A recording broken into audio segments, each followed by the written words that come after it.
ہمارا جو سوات ہے یا دیر ہے یہ 69 میں تقریباً پاکستان میں شامل ہوا تھا. تو یہاں پہ پھر جو بعد میں سسٹم انٹروڈیوس کیا گیا وہ اس طرح تھا جیسے ابھی ایکس مرجر فاٹا کا ایکس مرجر ہوا ہے کہ وہ لا تو ختم کر دیا لیکن ابھی تک اگر آپ دیکھیں ہم نے کیا کام کیا فاٹا کے مرجر کے بعد, ہم نے کتنے اداروں نے وہاں پہ کام شروع کیا ہے, اسکول بہتر ہوئے ہیں, صحت بہتر ہوئی ہے, کچھ نہیں ہوا ہے. The same was with Malakand division which is called PATA, Provincially Tribally Administered Area. تو وہاں پہ لا کا ایک ویکیوم تھا جس کو طالبان آ کے فل کرنا چاہتے تھے کہ ہم آپ کو نا یہاں پہ ایک نظام دیں گے جو آپ کو اسپیڈی جسٹس دے گا, لیکن وہ انصاف ایسے ہوگا کہ آپ سٹارٹ کریں گے بچوں کی تعلیم پہ پابندی سے.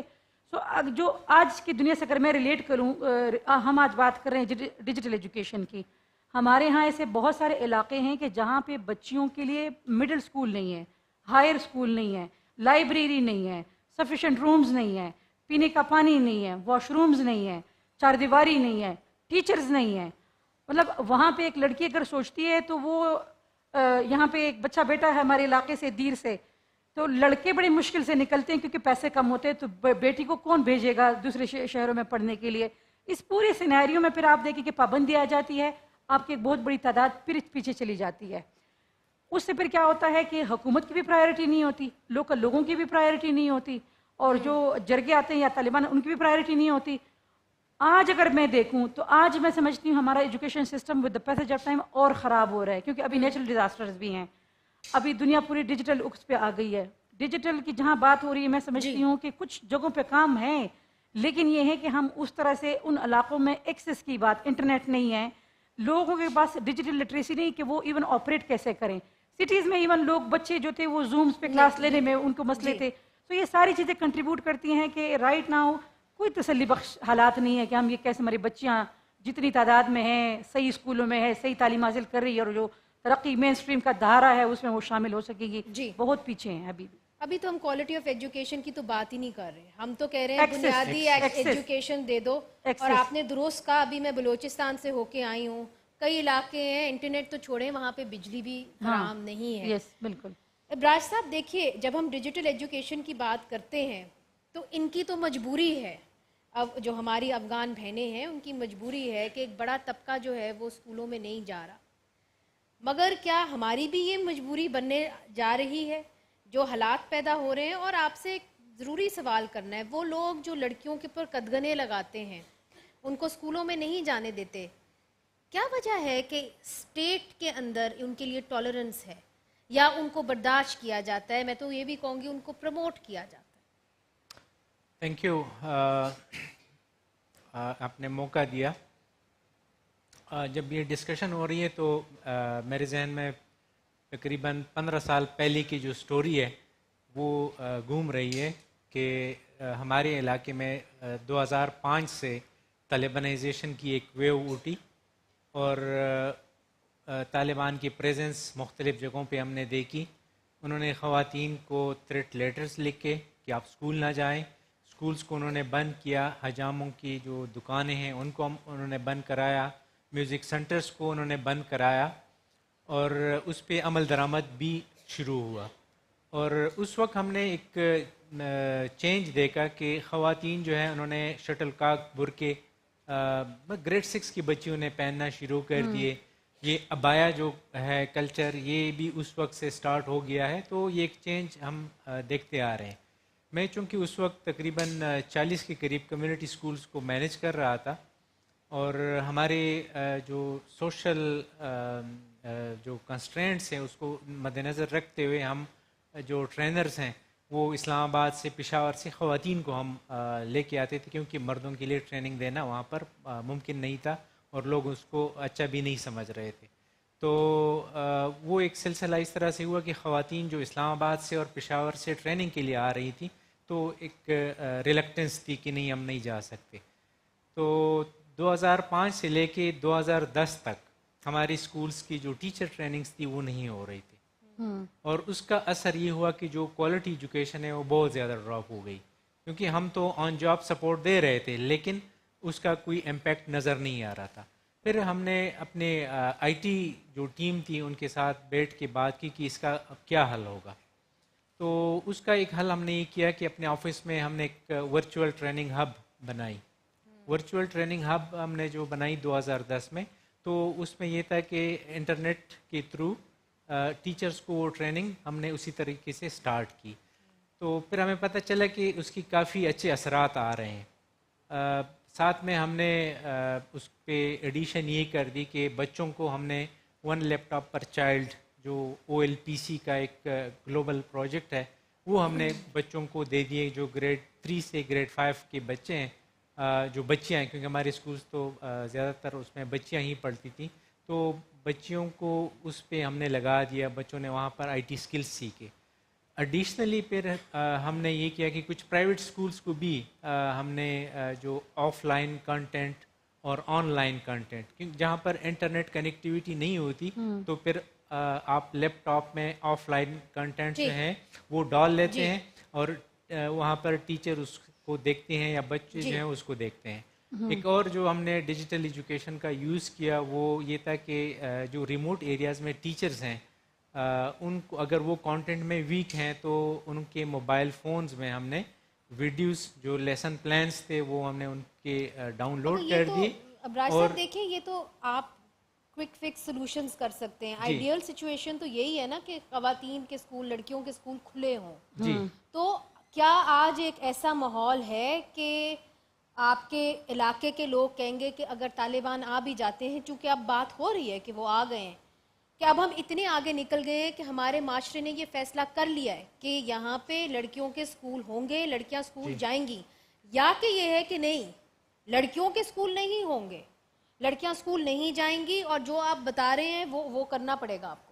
پچھلے 2 مہینوں سے جو سوات میں, دیر میں اور باجوڑ کے مختلف جگہوں پہ طالبان کا ظہور ہوا ہے تو ہم نے ایک چینج دیکھا ہے کہ کمیونٹی اپرائزنگ موجود ہے. باجوڑ میں لوگ نکلے ہیں, دیر میں نکلے ہیں, کیونکہ دیر میں ایک جو MP ہے ہمارا PTI کا, اس پہ اٹیک ہوا ہے ملک لیاقت پہ, اور کمیونٹی جو ہے وہ لوگ نکل کے اس کی وہ مزاحمت کر رہے ہیں. ملاکڑ میں ہے, سوات کی 3-4 جگہوں پہ ہوا ہے, بنیر میں ہوا ہے. تو ایک ہم اس کو دیکھ رہے ہیں کہ اس مرتبہ جو لوگ ہیں وہ ریزسٹ کریں گے, لیکن ظاہر ریاست کے آگے جو ہے لوگوں کی پھر بس نہیں چلے گی. ٹھیک. Pashtana, I'll come to you and I'll ask you the same question because at the moment the world has not recognized the Taliban regime. One of the conditions remains women's rights, remains girls, the Taliban should give permission for girls to go to school. Now, will this condition remain or will the world knuckle under and give in to the Taliban demands, recognize the Taliban regime, and the girls will be sacrificed for, let's say, political expediency? Can I reply in Urdu to that? It'll be very nice if you can go into Urdu.